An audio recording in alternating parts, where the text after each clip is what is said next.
Hello everyone, I am Sanchita Malla, and in this video I will briefly talk about how we use a physics-informed neural network to simulate the free boundary problem of cell migration in one dimension.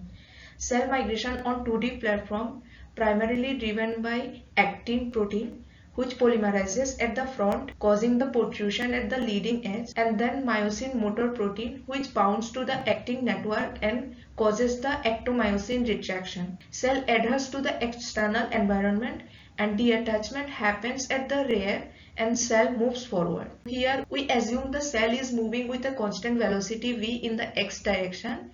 The viscoelastic flow model as a single line with the moving boundaries AT and BT.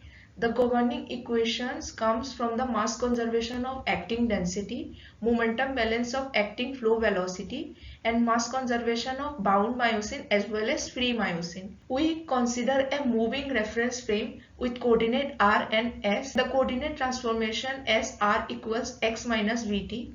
So any dependent variable mx and its derivative with respect to x as well as t would be transformed as follows. So the partial differential equation can be converted into ordinary differential equations, and with the feasible boundary conditions obtain the traveling wave solutions for our model using numerics as well as a physics informed neural network. The network has 10 hidden layers with each layer containing 200 neurons. You can see the actin flow plot where the values are almost negative, which indicates the retrograde flow of the actin within the moving reference frame.